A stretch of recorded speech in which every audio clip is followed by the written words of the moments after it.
жарай, сәулесі суда дірілдеп, ауылдың жаны терең сай, тасыған өзен гүрілдеп, ауылдың жаны терең сай, тасыған өзен гүрілдеп.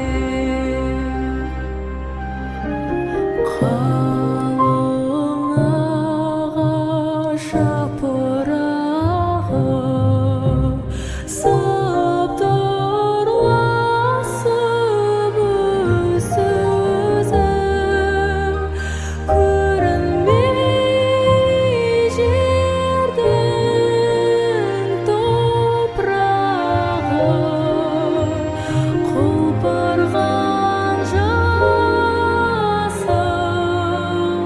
жер жүзі, көрінбей жердің топырағы, құлпырған жасыл жер. Кешегі Абайдың қалың елің қазағы қайран жұрты. Мінекей өткен осы елгі жылдан бастап Қазақстан Республикасының президенті Қасым-Жомарт Тоқаев өзінің бастамасымен биылғы жылда Абай жылы деп жариялаған болатын. Осы жыл бойы Абай Құнанбайұлының 175 жылдық мерейтойы Қазақстан Республикасында мінекей мемлекет деңгейінде атап өтіліп жатыр. Сол мынау тұсауы кесілгеннен бері сол тойдың еліміздің түкпірінде, облысымыздың аудандарында, ауылдарында деген рухани шаралар өтіп жатыр. Солардың бірі мінекей бүгін әдебиет және өнер музейіндегі әдеби сазды кеш. Бұл әдеби сазды кешіміз дүниені оймен кезген хакім Абай деп аталады. Олай болса, осы біздің әдеби сазды кешімізге қош келдіңіздер.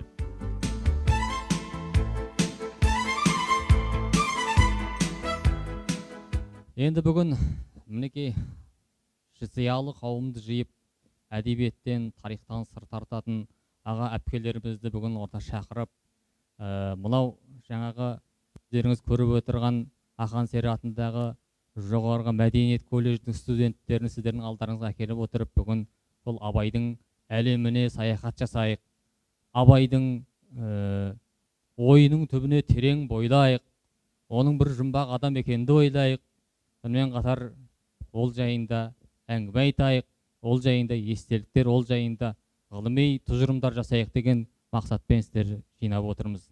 Енді әр мәжілістің өзінің беташар сөзі болады. Мінекей қазақта шешендер айтады ғой, қол бастау қиын ба, сөз бастау қиын ба деп. Сонда батырың болса, қол бастау қиын емес, сөз бастау қиын. Тауып айтсаң береке қылады, таппай айтсаң келеке қылады деп. Мінекей бүгін біз осы шараның беташар сөзін жазушы драматург ағамыз Жабал Ерғалиұлына бергіміз келіп отыр. Жабал аға, ең алғаш сөз сізге. Құрметті көкшетаулықтар, құрметті Абай хакімнің мұрасын, оның даналығын мынау Нұрбек бауырымыз басқарып отырған әдебиет және Көкшетау қаласында жақсы бір бастаманы қозғап, сіздер мен біздерді Абайдың рухына бойлатуға, Абайдың даналығына бойлатуға, Абаймен тағы да біз сырласуға мүмкіндік жасап беріп отырғанына шынайы ризашылығымызды білдіреміз. Абай дана дейміз, Абай дара дейміз. Ол өзінің ойымен, ол өзінің кемеңгерлігімен, ол өзінің халқым деп соққан жүрегімен, қазақ үшін налыған ойымен, қазақ үшін қуанған жанымен, сонымен бірге өкінген кездері аз болмағанын Абайдың шығармаларының өне бойынан айқын тануға болады. Қазақстан Республикасының президенті Қасым-Жомарт Кемелұлы Тоқаев өзінің Абай және 21 ғасырдағы Қазақстан атты еңбегінде Абайдың шығармашылығын 21 ғасырдағы Қазақстанның саясаты мен 21 ғасырдағы Қазақстан халқының болашағы мен келешегімен байланыстыра талдауы Абайды танудың меніңше жаңаша бір әліппесі, жаңаша бір идеологиясы болды ғой деп ойлаймын. Бұл жайында кезінде Егемен Қазақстан және Казахстанский Правда газеттерінде мен айтқан болатын. Шынын айтқанда Абай ол 21 ғасырда бізге қандай өсиет айтады? Бүгінгі 21 ғасырда 21 ғасырдың 20 жылында өмір сүрген, бізден кейінді өмір сүрген ұрпақтарға, одан кейінгі ғасырларда Абай не айтады? Абайдың ойы қандай? Абайдан біз қандай ұлағат алуымыз керек? Абайдан біз қандай өнеге алуымыз керек? Абайдың жаңағы мемлекетшіл тұлға екендігін, оның мына елдің, халықтың мүддесін ойлаған тұлға екендігін Қасым-Жомарт Кемелұлы Тоқаев өзінің мақаласында жан-жақты талдап жазған болатын. Сондықтан да бүгінгі шара баршаңызға құтты болсын. Абаймен бірге жасау, Абайды білу, Абайды тану, және де Абайды танимыз десек, бүгінгі 21 ғасырдың ұрпағы тек қана Абайды өзінің тілімен ғана тани алатындығы тағы да жасырын дүние емес. Абайдың даналығының көпшілікке таралмай жатқан себебі де оның терең ойларына ешкімнің де жаңағы аударма арқылы бойлап бара алмайтындығынан болып жатса керек. Сондықтан да Абайды тану ең бірінші біздің өзіміздің ұрпағымызға, өзіміздің ұлтымызға, өзіміздің қазағымызға парыз екендігін айтқым келеді. Абайды ең бірінші өз қазағы тану керек. Қазағы тану арқылы ғана Абайды біз әлемдік аренаға шығарудың жаңадан мүмкіндігі туатындығы сөзсіз. Бүгінгі кеш баршамызға құтты болсын. Бұл рухани кеш, бұл әдебиет кеші, бұл даналықтың кеші, бұл ұлылыққа өткенімізге оралумен бірге алдымызды болжаудың кеші деп есептейміз. Осы бір шара баршаңызға құтты болсын. Рахмет аға. Енді кезекте алдағы қарай мынау әсем ән мен тәтті күйге берейік. Құлақтан кіріп бойды алатын Абайдың бір керемет әні, ортада кешегі сал зерлердің бүгінгі сарқыты Қажыбай Жақин.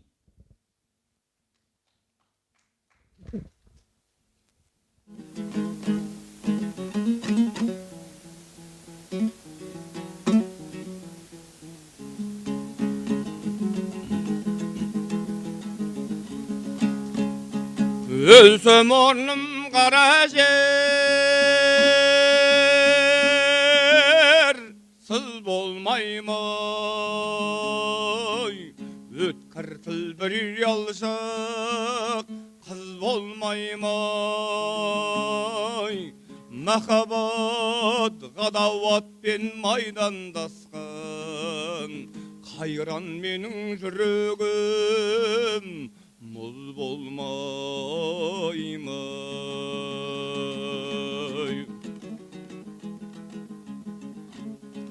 Жүрегімнің төбіне терең бойлай, мен бір жұмбақ адаммын, оны дойлай. Сөқтік балей, сөкпақсыз жерде өстім, мұң мен жалғыз алыстым, кінә қоймай. Сөктік балей, сөкпақсыз жерде өстім, мұң мен жалғыз алыстым, кінә қоймай.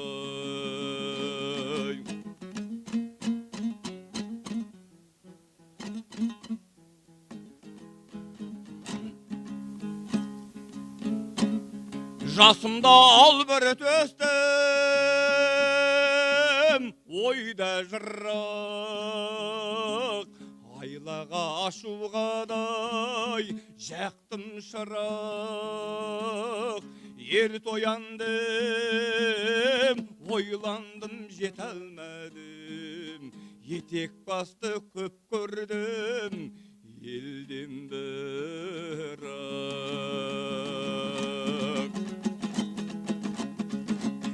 ішім толғану мен тартым дүрдей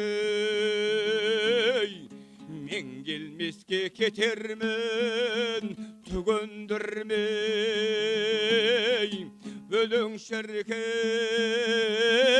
өсек шай жұртқа жайыр сырымды тоқтатайын айта бермей өлең шіркен өсек шай жұртқа жайыр сырымды тоқтатайын айта бермей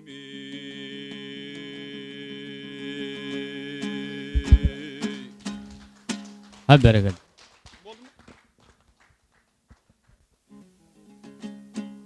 Мынау енді абайды айтқаннан кейін кезіндегі тағы да мынау өзіміздің Кете Жүсіптің бір толғауын айтып берейін.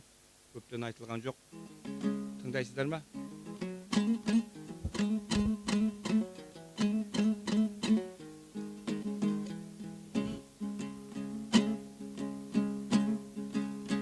Көңілім гүл, өмірім бақша, тілім бұлбұл. Адамзат осы шөммен жайнайды гүл. Өмір адамзаттың жаз бен қыстай, гүлденіп тұрады ол жасап жыл-жыл. Жапанның жайсы жатқан даласындай, көрінеді өткен өмір бұлдыр-бұлдыр. Бұл тартпай сол бұлдырмен жүргеніңде, ордаңда ор қояндай өмір зырғыр. Өңгілмей өтінішке өті шығар, жалыны бесеңді ғай, өмір құры-құры бай.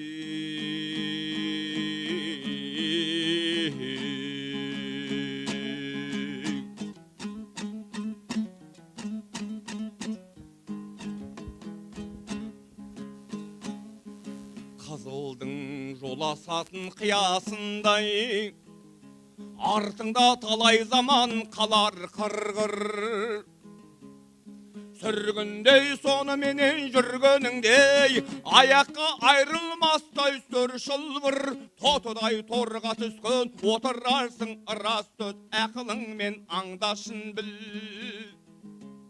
Қызықты қызық көрер шағың осай, ертерек есің болсай, мұны бір біліп ай.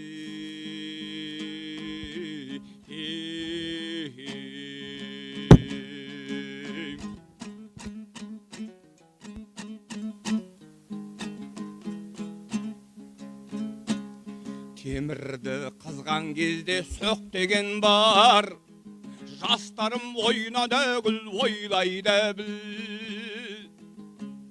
Мендағы бұл өмірді ерте ойлап, көркітіп көңілімді жырлайын жыр.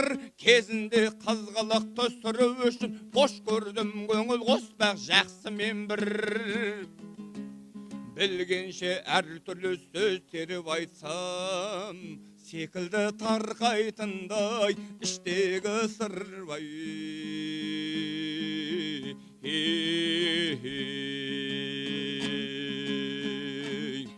Білгенше әр түрлі сөз теріп айтсам, секілді тарқайтындай іштегі сырай.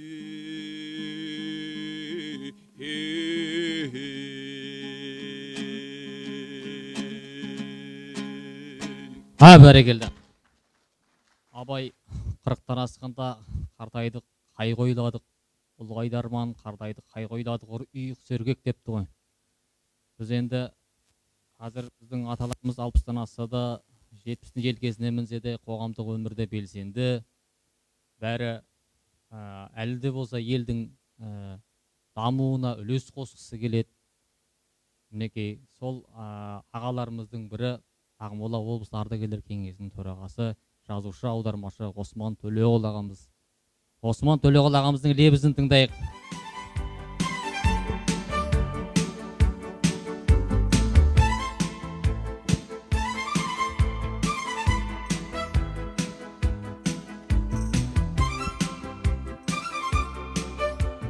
Мына мынау бүгін шынында да бір ғажап кеш өтіп жатыр. Бұның ұлағаты да керемет болатындығы, жалпы тәрбиелік мәнінде өте терең болатындығы әрине бәріміздің көкірегімізде сайрап тұр. Соған себепкер болып отқан мынау Нұрбектің ұжымы мыңда бір рахмат. Енді сөйлесім деп айтқан жоқ сияқты, бірақ 1918 жылы революциядан кейін бүкіл министрлер, керемет көсемдер, соның бәрін Лениннің бұйрығымен заводтарға, фабрикаларға мынау жұмысшы класспен кездесіп, соларға лекция оқу, мынау жаңа саясатты түсіндіру сияқты міндет қойған екен бәрінің алдына. Содан жаңағы Россияның министр просвещения Луначарский Анатолий Дмитриевич соны Питердің бір зауытына жібереді. Соны барып, мына сахнаға шығардың алдында бір тақырыпты айтқан екен. Сосын енді шыға берген уақытта трибунаға көмекшісі келіп, ойбай Анатолий Дмитриевич, мынаның тақырыбы оказывается басқа екен. Сізге басқа тақырыпты оқу керек екен дейді. Сіз дайынсыз ба дейді. Ой, құлым ой, жарайды, олай болсын. Мен өмір бойы оқып келе жатқан адаммын. Өмір бойы қандай ситуация соған дайын адаммын ғой. Мына тақырып болсын, мына тақырып қорамын деп, сол 1,5 сағат бойы жұмысшы кластың алдында керемет жаңа оқып берген екен. Мен әрине Луначарский емеспін, бірақ жаңа сөйлетіп алдында айтпағаннан мен бәрібір енді әрине Абай туралы бір қазақтай айтарымыз бар шығар деп шықтым ғой. Мыңда бір рахмат. Әрине Абай бұл мұхит әлем ғой. Мен жай бір өз өмірімнен сағанық шанай бір мәселені айтайын. Осы алдыңғы жылы бір кішкене ауырыңқырап ауруханаға түстім. Содан операция жасап, онан кейін 1,5 айдай жаңа реабилитация деймін Құдай-ау. Қысқасы 2 айдай бәлсіз жатып, соны ең бірінші мақсатым ауруды пайдалана отырып, осы Абай жолын тағы бір оқып шығайыншы деп мақсат қойдым ғой. Өйткені сонау 10-шы класста оқып жүргенде бір оқығанымыз бар еді. Содан қайтадан сол жаңағы Абай жолын оқып шыққан уақытта Құдай-ау менің дүние танымымда жалпы осы түсінігімде осы бір революция болған сияқты болды. Қандай ғаламат шығарма, қандай керемет дүниелер бар оның ішінде. Міне, соны мен мына отырған жастарға айтар едім. Мұхаңның, Мұхтар Әуезовтің даналығы, данышпандығы осы Абайды қазаққа ашып көрсете білгендігі. Енді қазіргі мақсат жаңағы Тоқаевтың мақаласынан туындайтын. Енді осы Абайымызды шында да ең алды орысқа, сосын әлемге танытып қоймынеке. Осы қазақтағыдай дәрежеде хотя бы солай бір таныта білсек, керемет мынау мерейтойға сыйлық болар еді деп ойлаймын. Міне қазір жуырда ғана шешім қабылдады Абайдың шығармаларын 10 тілге аудару туралы. Ол енді іске асып жатыр қазір. Тікелей қазақ тілінен ағылшын, тағы Еуропаның озық тілдеріне. Ал енді осы мына тұрған Абайдың өзі араласқан, Абайдың өзі мектебім, ұстазым деп білген жаңағы орыс тілінің өзіне Абайдың аударылмай жатқандығы ол белгілі дүние. Әрине Абайдың араласқан орыс зиялылары өте көп болған. Сонау Михайловтан бастап Чернышевскийдің балдызы, одан Долгополов, манағы солар бәрі, онан кейін енді Пушкин ақындарды айтпай қойық. Орыстың мәдениетін, орыстың дүниесін өте ғаламат білген ғой Абай. Кейбір аудармалары, оны мен емес, оны керемет білгірлер. Төл тума мен тел тума деп өзінің докторлық диссертациясын жеке кітапқа шығарған Сауытбек Абдрахмановты ғажап қып жазады ғой. Кейбір аудармалары дейді, кейбір емес, жарысынан көбі мынау оригиналдан Пушкин, Лермонтов, Крыловтан көп асып түседі дейді. Ол шын мәнінде солай. Енді сол орыс жаңағы мәдениетін қазақ арасына таратуды да осы бізді озық өркениетке сол жетелуде де әрине Абайдың маңызы керемет мықты болғанын бәріміз білеміз. анау Львович деген бір орыстың Жихангер саяхаткер жазушысы бар. Соның по киргизский степи деген бір кітабы бар. 1904 жылы шыққан. Сонда Торғай далаларында деген бір бөлімінде сол айтады. Мынау аң аулап жүріп дейді. Бір Абылай Қарасартов деген кісінің үйіне түстеніп, кешкі тамақ ішіп, сол жаңағы енді қазақтың дәстүрі бойынша тамақ ішіп жаңағы демалғаннан кейін ән айтуға бір мосқалдау кісіні әкелді дейді. Домбырамен жаңа ән айтып біраз көңілімізді көтергендей болды, бірақ әндері тіпті мұңлау көрінді маған. Сондықтан мен бір кішкене ну можно что-нибудь повеселее деп айттым дейді. Хоп деп жаңа домбырасын қағып жүріп, бір уақытта бір әнді бастады дейді. Содан тыңдап отырсам, құдай-ау бір керемет, бір таныс бір ауандар дейді. Содан сөздің қысқасын айтып болған уақытта сонда түсінгенім, кәдімгі Татьянаның әнейінге жазған хат екен дейді. Сол жаңа далаларында кәдімгі әнге салынып, қазақтың арасына кең тарап кеткен. Жаңа Қарасартовтың өзінен сұрадым дейді, мұнан шығарған кім? Ол әрине оны білмеуші еді, осы жергілікті ақындардың бірі ғой деп маған айта салды деп сөйлейді.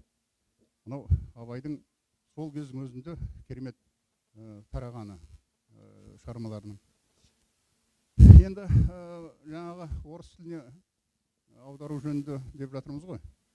Оны Ролан Сейсенбаев аударды, тағы біраз аударғандар бар, бірақ мен бұдан 20 шақты жыл зеренде жүрген уақытта осы өзімше көрейінші деп бір кіріскенім бар еді, қара сөздерін. Сосын біразын бастап келе жатырмын ғой өзімше.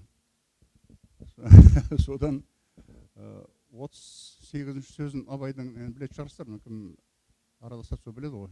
Ең үлкен, ең ұзақ сөзі, ең қиын сөзі, ондағы арабизмдер, фарсизмдер деген сұмдық, ондағы деген философиялық тереңдік тіпті маңайлатпайды адамды. Содан мен ең бұрынғыларға деген қарасам, сол кейбіреулері бір ғана Роланның өзі тіпті соның Клара екеуі әйелі мықты аудармашы ғой. Сол екеуі де біраз, бірақ кейбір жерлерде жай ауылды айнала шапқылайды. Абайдың өзі түп нұсқаға жақындау деген жоқ екен. Содан зәрем кетіп, жүрегім шайлығып, сол 37-сіне дейін аударып қойып едім. Міне 25 жыл өтті. Осы күнге дейін архивімде жатыр. Қайрадан кірісуге соған оллахи жүрексінем. Өйткені ғажап тұңғиық керемет дүние екен. Енді Абай туралы жаңағы оның шығармасын мынау орыс халқына танытуға сәл-пәл болса да үлес қостым ғой деп ойлаймын. Өздеріңіз білесіздер, 2014 жылы Айқын Нұрқатовтың Абайдың ақындық дәстүр деген үлкен монографиясын орысшаға аударып, Москвадағы художественная литература баспасына шығардық қой. Сонда керемет дүниелер бар енді. Керемет. Сонда ертең Құдай қаласа сағат 10-да облыстық сотта осы сияқты үлкен конференция болады. Абайдың 175 жылдығына арналған. Сонда шамам келгенше сол кішкене ашқым келеді. Абай және орыс зиялылары деген тақырып бойынша. Сол себептен онша көп қайталамай қояйын. Енді Абай, ол Абай. Қанша айтсана, қандай сөз, қандай теңеу ойлап тапқың келсе де, оны 100% бере алмайсың. Тек қана соған 100% шама келгенше Абайдың әлеміне ұмтылуымыз керек. Қайсымыз болмасын. Әсіресе мына отырған жастар. Міне, сонда ғана біздің ел болатындығымыз, Тоқаевтың сөзін айтқаны бар ғой. Елді ел қылатын, біздің елдігімізді бөтенге танытатын. Осы Абайды білу, Абайдың шығармашылығынан сусындай беру дейді. Соның осы бір қыры шығар. Тағы да Нұрбек, мыңда бір рахмет. Рахмет аға. Жаңа Осман ағама сөз берер кезде әңгімемнің кіріспесінде Осман ағамның жасын айтып кеттім. Мынау Қадыр Мырзалиев Әбділда Тәжібаевқа ақсақ адам туралы бір әзіл айтып таяқ жепті. Сол сияқты мен де ағамнан таяқ жемесем болды ғой енді. Енді Абайдың тағы бір әніне кезек берейік. Абайдың әйгілі әні «Сегіз аяқ». Ортада мәдениет саласының ардагері әнші Әбсалық Салық.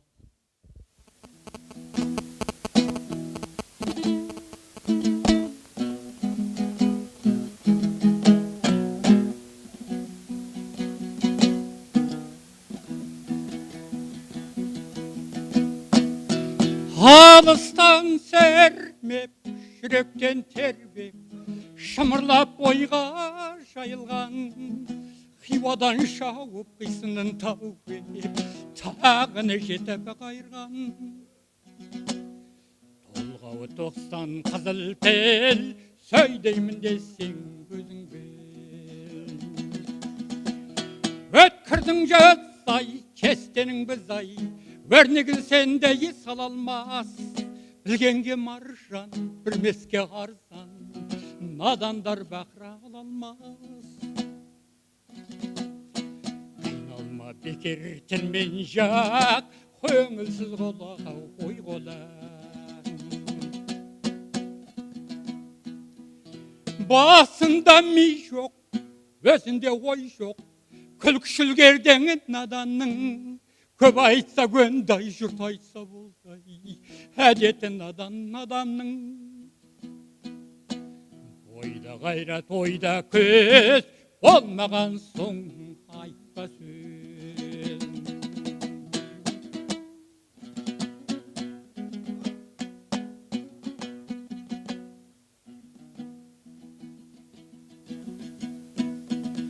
Болмасын кекшіл, болсайшы көкшіл, жан аямайы кәсіп қыл, орынсыз ыржаң, болымсыз қылжаң, болама дәулет кәсіп бұл. Еңбек етсең ерінбей, тояды қарның тіленбей. Малыңды жауға, басыңды дауға, қор қылма қорғап татулас. Өтірік ұрылық, үкімет зорлық, көрісің көзің ашылмас. Ұятыңа ұян сен, бұл сөзімді ойлан сен.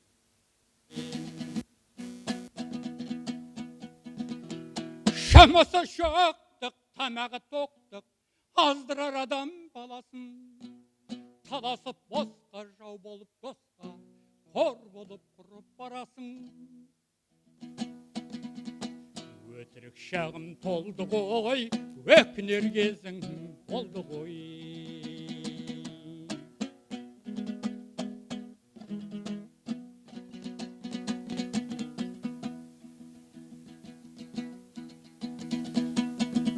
Өргісі мыңға, өңгісі сымға, әр жетері заман жоқ. Қадірлі басым, қайратты жасым, айғаймен өттай амал жоқ. Болмасқа бола қара тер, қорлықпен өткен өмір. Көмексіз көзің, бір жалғыз өзің, бағалмай басыңы сандалар. Бауырыңа тартқан, сырыңды айтқан, сырласың сырта айналар. Ол қапы бұзығыры қар, қапыңды тауып сен алар.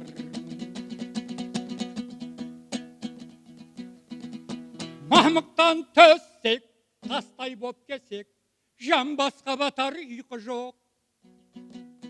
Сабыр боп сөзім, мәз болып өзай, ойланар елдің сыйқы жоқ.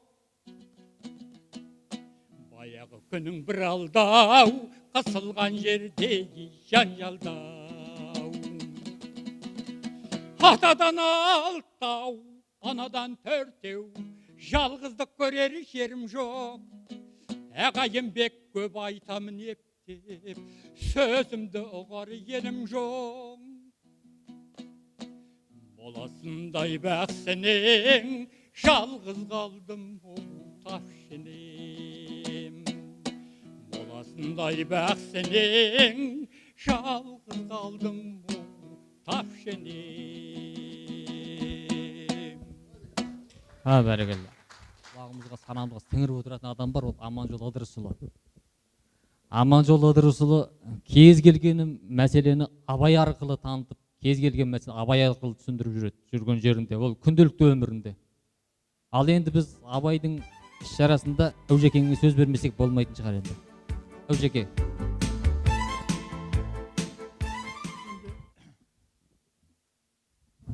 Арнайы дайындалып келгенім жоқ.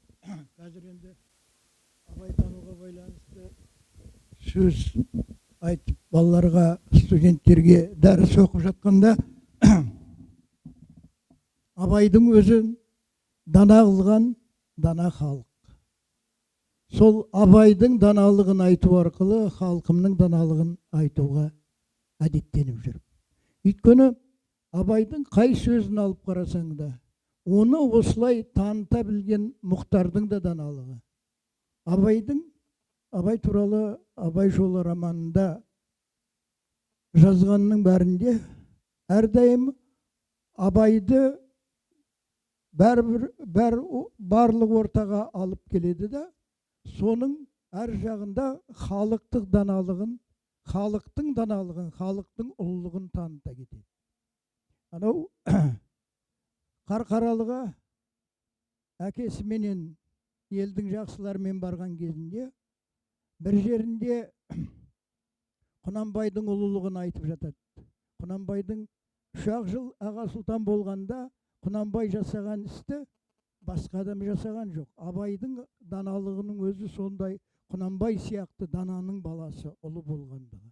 Ал енді Құнанбайдың әкесі Өскенбай болыс би болған адам. Ал соның өзін әдемі келтірген. Өскенбайдың қандай адам болғандығын. Кеңгірбайды айтады. Кеңгірбай өз тобықтының бас биі болғанда, өзінің билігін өзінен кейінгі, өзінің атын жақсы қалдыратын кім бар деп таңдағанда, Өскенбайды таңдайды. Өзінің баласы Ералыға бермейді. Оны Сүйіндіктің айтқан сөзіменен Абай соны ұққан. Ісің адал болса, Өскенбайға бар, ісің арам болса, Ералыға бар деген сөзді ұққан Кеңгірбай, өзінен кейінгі қазақтың ұлылығын кейінгіге жеткізер Өскенбай екенін қалап алған.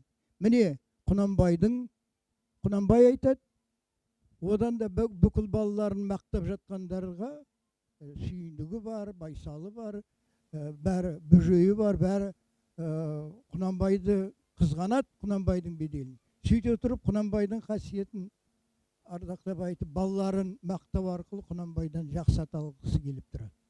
Сонда Құнанбай мақтаудың бәріне қолын бірақ сілтейді. Анау балаларының барлығын ол біліп отыр, кімнен не күтетінін. Одан да мынау осы жаман қарадан күтсеңдерші, не жақсылық болса дейді. Ал сол балаларын мақтау арқылы Құнанбайдың өзін асырып отыр ғой. Қаратайдың сөзін келтіреді. Бірде бәрі талдап отырған кезінде Құнанбайды қызғанады, әрі бір жағынан Құнанбайдың беделіне қызығады да. Сөйте тұрып, өзі Құнанбайға қарсы әрекеттер жасайды. Соларды айтқанда Қаратай, біздің арамыздағы мырза кім? Құнанбай. Батыл кім? Құнанбай. Шешен кім? Құнанбай. Ендеше біз бәріміз не танытып, Құнанбай менен алысып жүрміз. Расында да біздің қазақтың, ұлы халықтың бір жағында қиындығының, басының тағдырының қиындығының бір басы халқымыздың.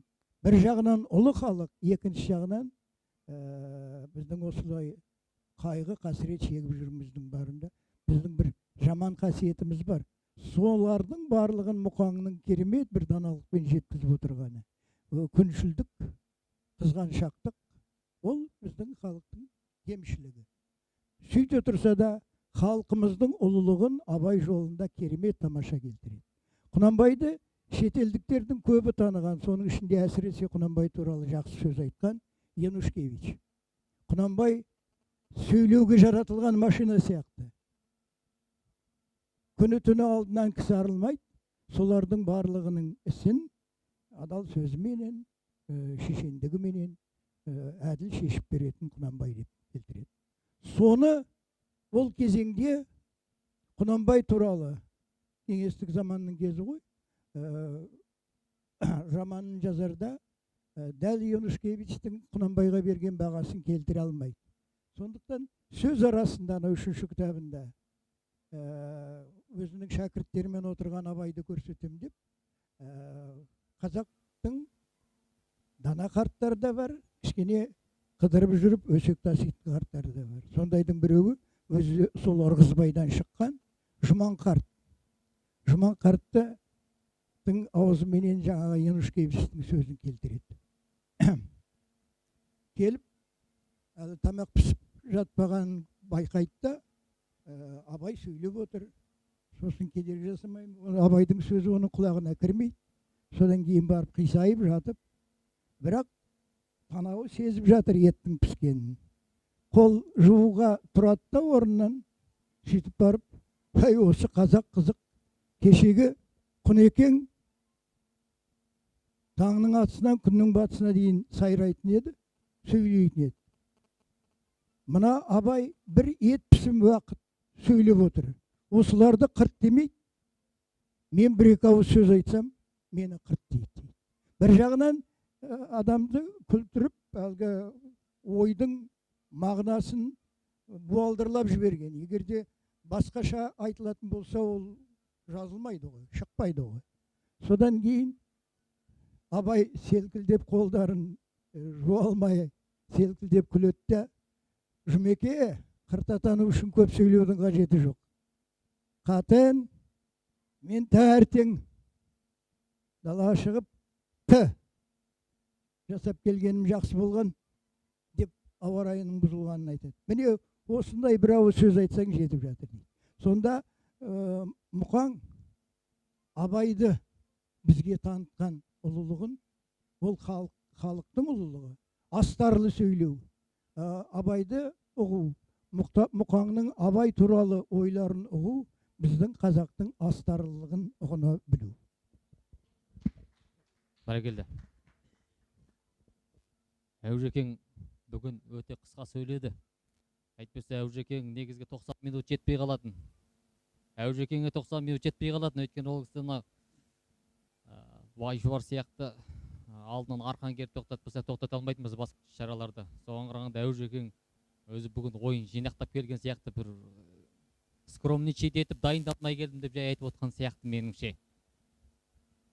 Рахмет Әужекең. Бұл сіздің мынау жұрттың уақытын алмай, бірақ бергеніңіз мол болды. Мінекей жаңағы неден Абай жолынан мысалдар келтіріп отырып. Енді мынау біздің Абай өмірінің біздің педагогика саласында қандай нәтижеге жетіп жатқан, ұрпақ тәрбиесінде қандай жетістікке жетіп жатқан бір біліп өтейік. Жанайдар Мусин атындағы жоғары педагогика колледжінің директоры, филология ғылымдарының кандидаты Нұртас Архатұлына береміз. Істеп тұр. Армысыздар. Енді қысқа сөйлейін. Аманжол ағам қысқа қайырды, сондықтан бұл жерде мен ойлаймын, пепитра болған жоқ. Пепитра болғанда ұзақ сөйлейтін еді деп.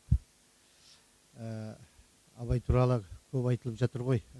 Әдебиет және өнер музейінің бүгінгі шарасы өте бір ғанибет деп ойлаймыз. Нұреке, рахмет шақырғаныңызға. Жуырда Қазақстан делегациясы Финляндияда болды. Сол менің орынбасарым болып келді. Білім беру саласы мәселесі бойынша. Ол жалпы Европа елдері жылына әрбір ел жылына өздерінің білім беру саласына үлкен халықаралық деңгейде көрме өткізеді. Кәдімгідей көрме өткізеді. Конференциясымен бірге бүкіл коворкинг орталықтар жұмыс істейді. Сонда қарапайым ғана халықтың арасында бізге көрсетеді, президенті жүр дейді. Қазақстан туы тұр, сол жерде президенттің қолында Абайдың 3 тілде жазған, қазір біздің Уәлиханов атындағы Атамұра кітапханасында бар. Біз колледжге сатып алдық, соның барлығын бір-бірден. Соны президент ұстап жүр дейді. Мен қой деп айтам ғой, рас дейді. Екі президент, бұрынғы президентмен екеуі қатар жүр, көрмелерде дейді, білім беру. Сонда екеуі абайдың кітабын қолдарында ұстап жүр дейді. Бұл енді тамаша екен. Одан кейін бір оқу орнында болғанда да сол енді қазақстандық делегация деп жасап қойған ғой дейді. Сол абайдың аудармалары, үш тілдегі аудармаларды Финляндияда бар екендігін дәлелдеп отыр. Бұл бір мысал ретінде айта кетейік. Енді абайдың философиясы туралы, поэтикасы, қара сөздері, оның барлығы талқыланып, барлығыңыз да өшіп отырған қауым, барлығыңыз жақсы білесіздер. Менен артық жақсы білесіздер. Бұл жерде мен фальсафа соқпай-ақ қояйын.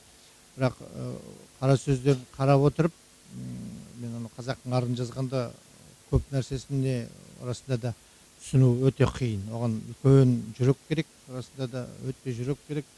Қайта-қайта қарау керек. Жаңа 38-ші қара сөзі деді ғой, 38-ші қара сөзі адамның басын айналдырып жібереді. Мысалы, 95 жылы жапондықтар осы абайды зерттегенде, енді олардың компьютері мықты таразылап береді ғой, өздерінің мықты философтарын таразыға тартқанда абайдың 45-ақ қара сөзі қайта-қайта жоғары шыға береді екен. Сонда таң қалған екен. Яғни компьютер оның күрделілігін анықтап берген деген бір деректерге кездестім. Одан кейінгі мысалы осының жебелей мен кәсібіне байланысты, екіншісі кәсіп дейді.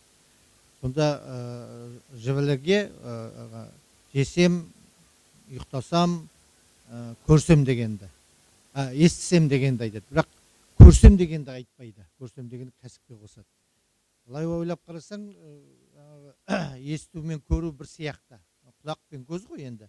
Бірақ көру деген ол бұл жерде шамасы оның философиялық мағынасы тереңде жатыр. Ол бұл жерде оқу білімді айтқан. Екінші менің бір түсінбей жүргенім, неге ол балаларын оқытудан бас тартты? Міне осы жерге кездестіре алмай жүрмін. Себебі бір ақпараттарды әбіштен кейін ол тоқтады ғой. Неге? Өзіңде бір айтқан бір қара сөзінде бар ғой. Кейіннен кейін оқыған ол саған егерде өзіңе, қарабасыңа, отбасыңа, немесе тағысын оған ешқандай қалай көмек қолғабыс бермесе, оның оқып не керегі бар дейді. Көрдіңіздер ме? Бұл енді өздеріңіз білесіздер ғой, 90 жылы жазылған дүние ғой. Немесе оның тарихынан енді қазір білмеймін, Құнанбайда қалай жазылды, Ерлан Сыдықовтың несі тұсаукесері жүріп жатыр ғой, Еуразия университетінің ректоры қандай жаңа тың деректер берді. Құнанбай мен Абайдың басына байланысты қаншама әлі де болса да айтылатын дүниелер бар. Мысалы, кейбір зерттеушілер сап көңілім сенен басқа жан жоқ па дегенді 89 жылдарға келіп. Бір деректерде Төкен Ибраевтен естігенім, оның айтқаны ол 95-ші жазылған, 50 жасында дейді. Бибіге ғашық болған кезіне байланысты кімнің Еркежан мен Әйгерімнің тобықтың үлкендерін жинап Абайға ақыл айтыңыздар енді деп тоқтау мәселесінде сондай бір оқиға болғандығы туралы. Бірақ ол Мұхтардың да деректерінде жоқ, ол Қайымда да жоқ. Мен Төкен Ибрагимовтен естіп едім. Мысалы, солдай деректер туралы мысалы ізденсе ғой деген кейде ойда жүресің. Енді Абайды айта берсе көп, соның ішінде дінге байланысты кеше Фейсбукта шықты, Абай Тастархан шығарды ғой, бір аты жөнін ұмытпай есіме сақтай алмай қалдым. Абай емес, жаңа Алаш данышпандары ол алдыңғы планға шығу керек. Қазіргі жағдайда Абай өткен, ол бізге қажет емес, шамасы мүмкін біздегі трайбализмге байланысты біреулер ашуланып жазып отыр ма? Білмеймін, кішкене көңілім алып қалдым. Яғни біз қазақ деген халық сол бірімізді тартып жүруге дағдыланып қалғандығымыз ғой. Бұл да бір жаңа педагогика деп отыр ғой, скиллстың бір түрі, дағдының бір түрі, бірақ жаман дағдының бір түрі ғой деген ой айтқым келіп отыр. Енді біздің оқу орны үлкен халықаралық деңгейдегі конференция дайындап жатыр. 14 мамырда білім министрлігінің жоспарына ендік, облыстық әкімшіліктің жоспарына ендік, білім басқармасы қолдап отыр. Соған енді халықаралық деңгейде өзіміздің енді халықаралық деңгейде Кембридж колледжімен байланысымыз бар, әзірше келісім беріп жатыр. Башқұртстаннан келеді, Қырғызстаннан келеді деп отырмыз, Ресейден келеді. Біраз сол көршілерге де, көрші мемлекеттерде осы абайды танытуда бір мысқалдайды болса еңбек етейік деген бір ойымыз бар. Сол осы абайдың 175 жылдығына байланысты қазақ қызы ұлттық болмыс және қазіргі заман талабы деген бір үлкен мегафорум дайындап жатырмыз. Осы 175 жылдыққа байланысты колледждің бір қосатын үлесі осы болса ғой деген ойда айтқым келіп отыр. Енді зиялы қауым жиналғасын бір ойда жүрмін. Мысалы, осы мәдениет саласында жүрген мәдениет басқармасы ма, енді біздің білім беру саласы өзі аумалы төкпелі болып тұрады ғой біздің жақта. Осы Көкшетаудың ақын жазушыларының тым болмаса бір абайға арналған бір томдығын шығарса, келген қонақтарға міне біздің Көкшетаудың қосқан үлесі деп осы үлкендері бар, жазған ақындары бар, жазушылар бар, абайға қалам тартқан сондай бір дүние, бір томдық дүние жарыққа шықса, осындай бір инициативаны жабалаға айтып, орталықта насихатқа талқылап, оған тым болмаса Көкшетаудың енді бизнесмендері бар, шығарып береді ғой деп ойлаймын. Келген қонақтарға абайды Көкшетаудың, өйткені мысалы бір жанмен Көкшетаудың бір жанмен Шыңғыстаудың абайының арасындағы байланыс, мысалы бір кең көлемде талқылану керек деп ойлаймын, қозы көшке байланысты. Сондай бір ұсыныс айтқым келіп отыр.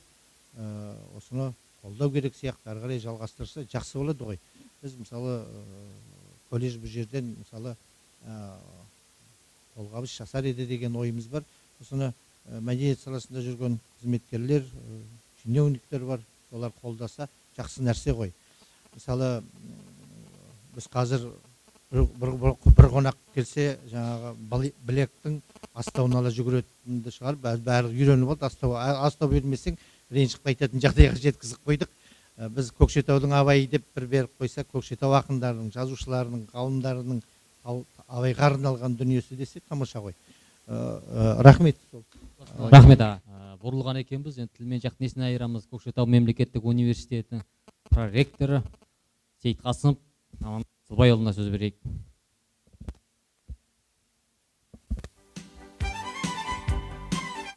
Енді құрметті қауым, бұл жерде абаймен таң қалдыра алмайтын шығармыз, өйткені бұл жерде абайды білетіндер, абайды танушылар, абайды оқығандар, абаймен өскен қауым отыр ғой деп отырмыз, ойлап отырмыз. Нұрекеңе көп рахмет айтамыз. Осылай негізінен жақсы бастама, осы Көкшетаудың, Арқаның игі жақсыларын осы жерге қосып, кезіндегі Мұхтар Әуезовтің тұлпары сияқты бір кәдімгідей бір орта болса, осындай үлкен салиқалы ойларды ортаға салып, ақсақалдарымыз бар, ғалымдар бар, жастар бар, үлкен өнеге болар еді деп ойлаймыз. Енді өткенде енді біз осы 2 жыл бұрын бізге Ролан Сейсенбаев келіп кетті, университетке әдейі шақыртып, сол бір жұма жатты енді бізде, өзіміздің дерендегі сауықтыру орнында, соның жанында болдық. Міне осы Сәбең бар, Әбекең бар деген сияқты. Сонда сол жанында менде 2 күндей болдым. Енді ол кісі шығармашылықтың адамы ғой, ерекше адам. Бір қолында темекі, бір қолында кітап, сол әңгімені түні бойы айтады, арасында шарабын да жұтып қояды деген сияқты. Сол Лондондағы абай үйін орталығын ашқан жаңағы белсенділердің бірі. Сонда сол кісі айтады, өз қолыммен дейді 17 бірдей ағылшын Ұлыбританияның азаматын 17 абай өлеңдерін үйретіп жаттаттым дейді. Жаңағы ағылшынша аударылған. Жалпы абайдың өлеңдері 63 елге аударылған ғой. Сосын енді және осы абай орталығын ашқанда дейді, үкіметтен көп ақша түскен жоқ. Мен өзімнің жаңағы еңбектері, жемістері үшін алған гонорармен соны құйып мен осыны аштым дейді. Енді қазір оны ашып, енді осы Нью-Йоркты, Вашингтонда ашқым келеді, сосын барып енді кезінде Гетені кейіннен аударған елде, Германияда ашқым келеді деп сол ойын айтып кетті. Қазір де хат жазып тұрамыз, қазір Германияда жүр, осыған атсалысып жатқан көрінеді. Енді абайды өткенде енді студенттердің арасында бір ашық, осылай кәдімгі дәлізде жүріп, фойеде жүріп, балалардан бір сауалнама жүргіздік, абайды кім біледі деген сияқты. Көп. Бір 2000 студентті өзім инициатива көтердім. Жалпы абайды университетте шоққанда өткізу ұйымдастыру комитетінің төрағасымын. Соның 2035 студентті осылай сұрақтар жүргіздік енді. 2 рет жүргіздік. Бірінші жүргізгенде бір сұрақтарға енді бір 35-37 ғана пайыз балалар жауап берді. Оның ішінде мысалға жаңағы Абайдың неше баласы бар, мысалға 3 әйел мен 10 бала бар ғой. Шын аты кім деген сияқты, Абай деп кім қойды? Мысалға Ибрахим болған Зира апасының қойған Абай бол деген пайымынан шыққан. Тағы жаңағы Абай туралы алғаш некролог жазған кім? Әлихан Бөкейханов мысалға. Алғаш еңбек қашан шықты? Тағы деген сияқты. Екінші рет өткізген кезде сауалнаманы 63% жаңа Абайды білетін болып шықты. Оған өзіміз қатты қуанып қалдық. Өйткені расында балаларды Абаймен тәрбиелеу керек қой. Үшіншіден сосын өткенде Санкт-Петербургтан бізге өткен жылы бір ғалым келіп кетті. Осы біздің ғылыми байланыстарымызға байланысты. Соны менен сұрайды, Шаймбердин Қосшығұлов деген кім деп сіздер деді. Я диссертацию писал о Таврийском дворце дейді. Сонда Шаймбердин Қосшығұловқа арналған кезіндегі мемлекеттік думаның орны ғой. Петербургтегі Таврия жаңағы сарайы. Мен айттым, енді ол Шаймбердин Қосшығұлов біздің жерлесіміз. Ақмола облысынан 2 рет мемлекеттік думаға сайланған 1905 жылы, 1907 жылы молла, ағартушы, жаңағы екінші, бірақ орыс тілін білмеген, соған байланысты екінші сайлаудан парламент думадан кеткен өз еркімен. Сол дейді, жаңағы соның орны бар екен мемлекеттік дума. Және сол бір дерек бар еді, Абай Құнанбаевтың жаңағы Абай Құнанбаевтың кітабы 1909 жылы шықты. Сол осы Алаштың зиялыларының бастамасымен бірінші рет, екінші реттен кеңес уақытында шықты ғой 1930 жылдары орысша қазақша.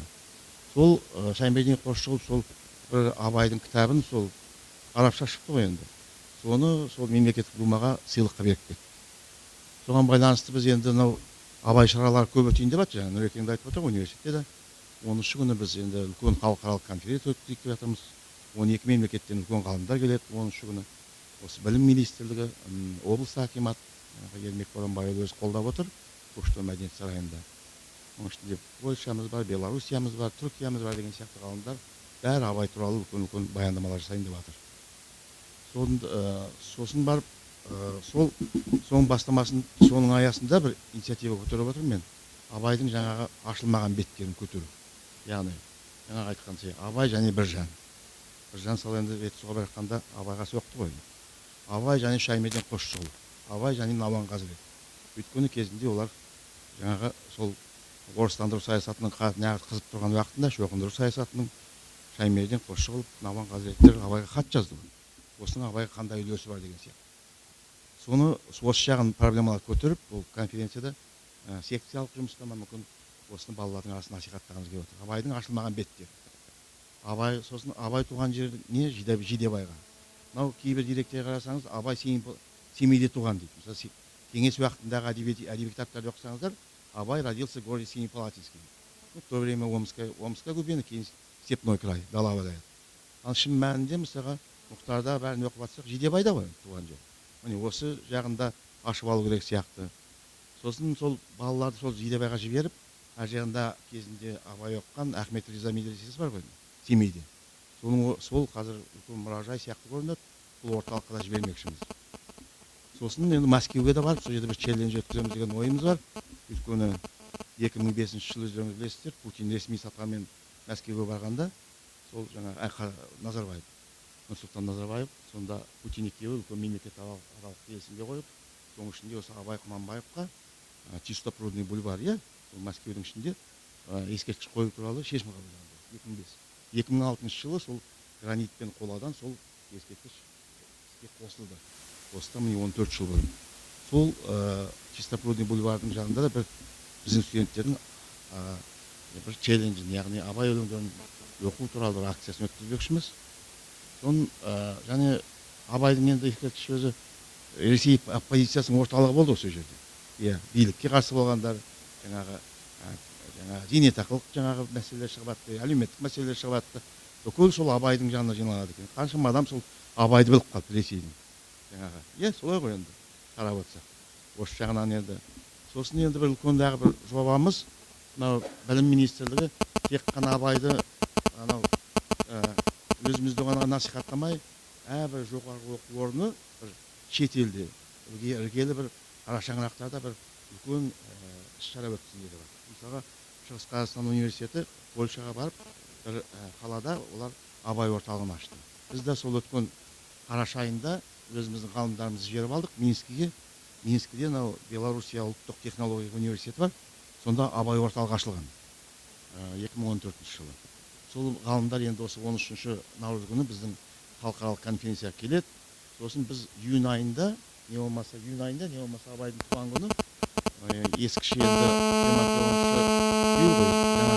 августта сол кезде сол Белоруссия жаңағы университетімен келісімге келдік. Сонда барып біз абай орталығында өзіміздің үлкен көрмемізді ұйымдастырып, сол абай өлеңдерін оқимыз деп шарт отырдық. Сол біздің университет сол Беларусьпен осындай жұмыс жасайын деп отыр. Одан басқа да енді ертең күні біз облыстық сотпен бірге отырып, мынау абай дана деп абай би енді анау Досжан Әміровтің енді облыстық соттың төрағасының аты. Біз басқаша бердік Абеке атын. Естіңіздер ме Сәбе? Иә. Анау дәстүрлі қазақ билер сотында және абай деген сияқты келтіріп бергенімізді ертең сол үлкен конференция бойында бар. Сол абайдың мынау абайды біз ақын ретінде білеміз, абайды енді сіздер ағартушы ретінде білеміз, аудармашы ретінде білеміз. Енді 170 өлеңі бар, 3 поэмасы бар, жаңағы 53 жаңағы аудармасы бар, қара сөздері бар, енді 45 деп жатырмыз. Тағы да әлі табылатындар шығар, иә. Оның бәрін білеміз ғой. Абайдың би мынау патша үкіметінің әкімшілік сот реформасына қандай қатысы бар деген сияқты. Мінекей Мейрам ағамыз отыр. Сол жағынан бір қырынан көрсеткіміз келіп отыр. Өйткені 1822 жылдан бастап дала уставы қабылданғаннан кейін қазақ жеріне Ресейдің соты келе бастады. Билер кішкене ақырын екінші көлеңкеде қала бастады. Кезінде ол қазақ жеріндегі жесір дауы, жер дауы, жаңағы мал дауы деген сияқты қалың мал дауы осылардың бәрін кезінде билер шешіп отырса, билердің билігін шектеп тастады. Яғни бірінші шешім бойынша қазақ билер бұрын бүкіл барымта болсын, ұрлық болсын бәрін шешіп отырса, одан кейін осы уставтан кейін 300 сомдық қана, 300 рубльдік қана істі ғана қозғайтын болды. 300 рубль дегеніміз енді бір жылқының құны ол кезде 3 рубль болса, 300 рубль дегеніміз 100 жылқының құны. Одан артық істі шеше алмайды. Яғни билердің ақырын билігін шектей бастады. Міне, сонда жаңағы осы қазақтың оқығандары бір жағынан бұл енді неизбежный процесс қой. Орыстан да келе жатыр. Солай ғой енді. Орыс саясат кіріп жатыр, орыстың ережесі кіріп жатыр деген сияқты. Сонда Шоқаннан бастап Абай, Ыбырай Алтынсарин, кейін Әлихан Бөкейханов Щербина экспедициясында бәрі осы сот, орыс сотының, орыс жүйесінің кіруін жеңілдету. Қазаққа жаңағы кішкене болса да жаңағы зиян тимес екен. Сол неғұрлым қазақ дәстүрін көбірек сақтап қалсақ, соғұрлым қазақты жаңағы өзінің ұлттық ретінде сақтайды ғой деген оймен осы жаңағы әртүрлі комиссияларға араласады. Онша Шоқан Уәлихановтар өздеріңіз білесіздер, 50-ші жылдар осы Ресей патшалығы сот реформасы жасағанда Шоқан соған әдейі кіріп, жаңағы көп жаңағы септігін тигізген. Жаңағы сот бұратана жергілікті халыққа жеңілдеу болу үшін. Аға сұлтандыққа да қатысты өздеріңіз білесіздер. Шоқан жеңіліп қалса да сол әйтеуір пайдам тисін деп. Абай да болыстыққа сайлауға түсті өздеріңіз білесіздер. Ыбырай Алтынсарин да мінекей орысша үйренді, жаңағы кітаптарын жазып, Орынборға барып осы әйтеуір қазаққа жаңағы септігі тисе екен. Міне Абай да осындай жағдайда Абай жаңағы Галкиннің айтуы бар, осы реформаға араласып, жаңағы қарамала ережесі бар, басқа да орыс соттарын қазақтың жаңағы дәстүрлі билер жаңағы сотына, қазақтың жаңағы дала билігіне, Тәуке ханның, Есім ханның жаңағы қазақтың шариғаты бар, даты бар, жаңағы адаты бар деген сияқты ескі заңдар жинағы бар, соның бәрін бейіндеп, осы көп қазақ жаңағы септігін тигізген. Әлихан Бөкейхановты Щербина экспедициясы жүргенде тек қана жаңа қазақтың жер қойнауын чиновниктер ғана беріп отырған жоқ, сол жерде жүріп жаңа билік айтып, жаңа көп мәселелерді жаңағы орыстардың тіл арқылы, білім арқылы осы қазақша болған мәселені шешіп отырған. Сол Абайдың би ретіндегі орнын көрсетпекшіміз. Осы ертең ол да көтеріліп жатыр. Сондықтан да Абай енді ол Мұхтар Әуезов айтқандай мұхит, Абай Мұхтар айтқан ғой, бұл мұхиттың бетіндегі шәугіммен, шөмішпен ғана мен ақын көсіп алдым деп. Сол сияқты Абайды айта берсек ол расында мұхит. Бірақ сізге көп рахмет, осы бір әдемі бастама басталып отыр. Жол бола берсін әрқашан. Рахмет сізге де.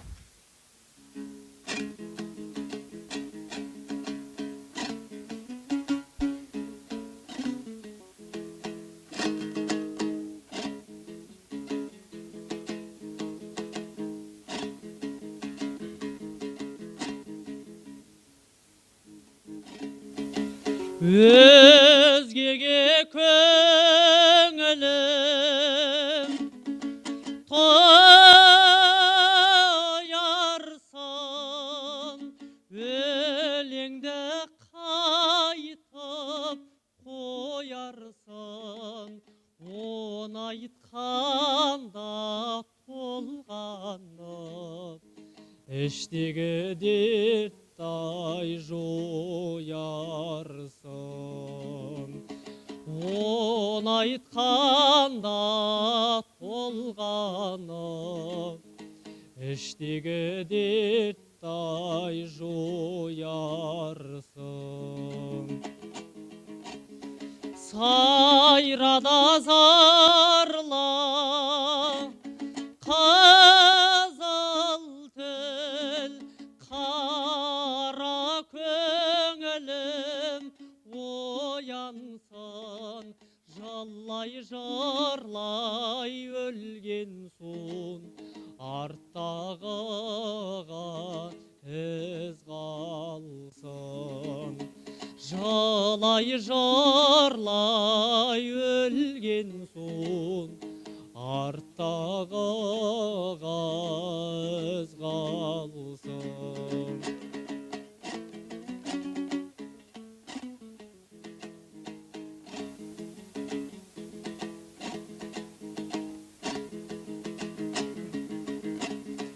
Әуелесін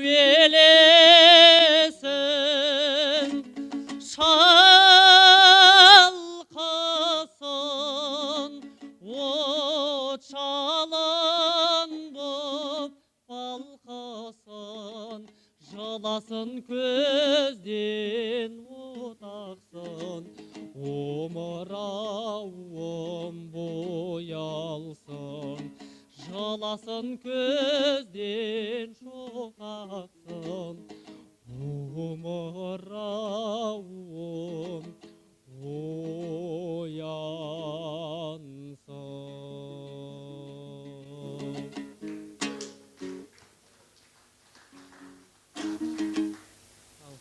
Екінші ән Абай Құнанбаевтың сегіз аяғын екінші түрін орындап берейін. Қабыл алыңыздар.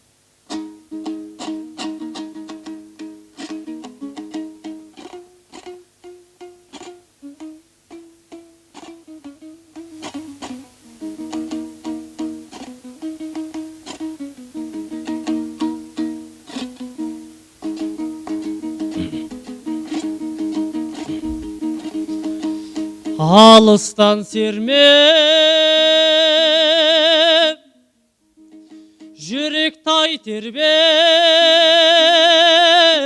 шымырлап бойға жайылған, қиуадан шауып, қисынын тауып, тағыны жетіп қайырған. Толғауы 90 қызыл тіл, сөйлемін де сен өзін біл.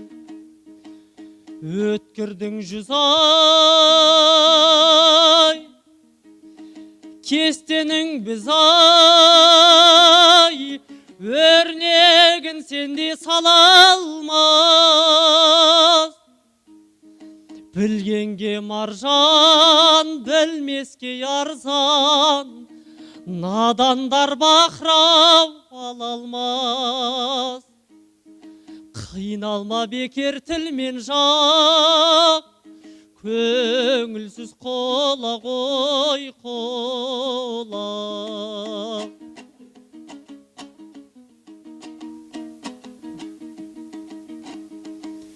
Басында ми жоқ, өзінде ой жоқ, күлкі керден наданның. Көп айтса күндай, жұрт айтса болдай, әдеті надан адамның. Бойында қайрат ойда көз, болмаған соны айтпа сөз. анадан алтау, анадан төртеу, жалғыздық көрер жерім жоқ. Ағайын бек көп, айтамын ептеп, сөзімді оғар бірің жоқ. Моласындай бақсының, жалғызда қалдым тапшының.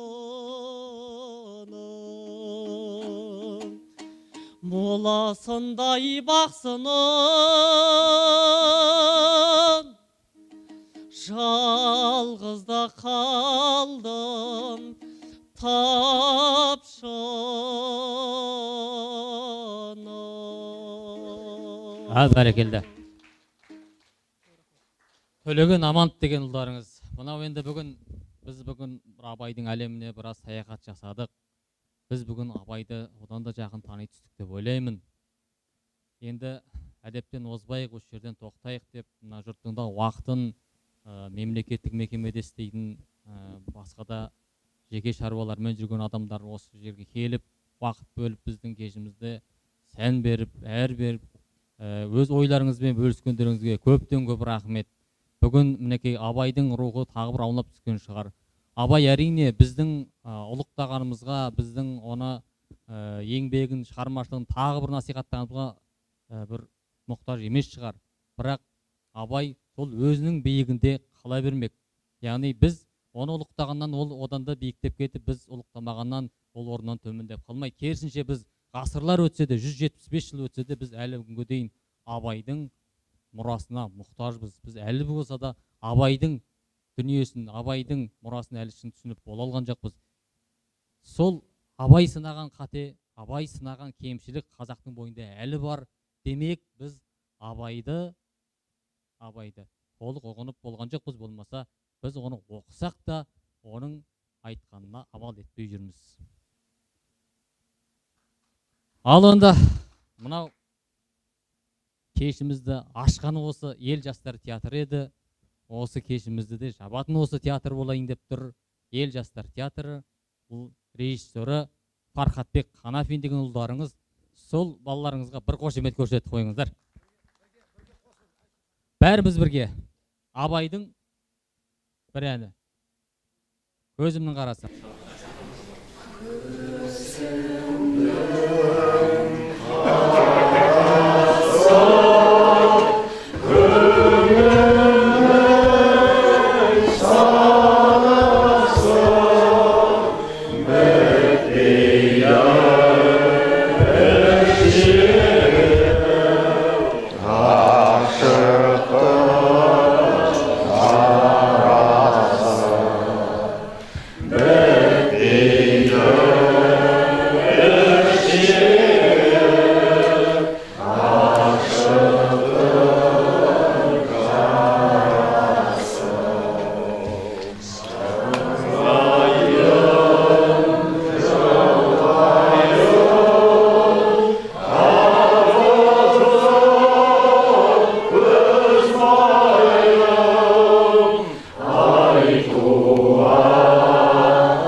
бірақ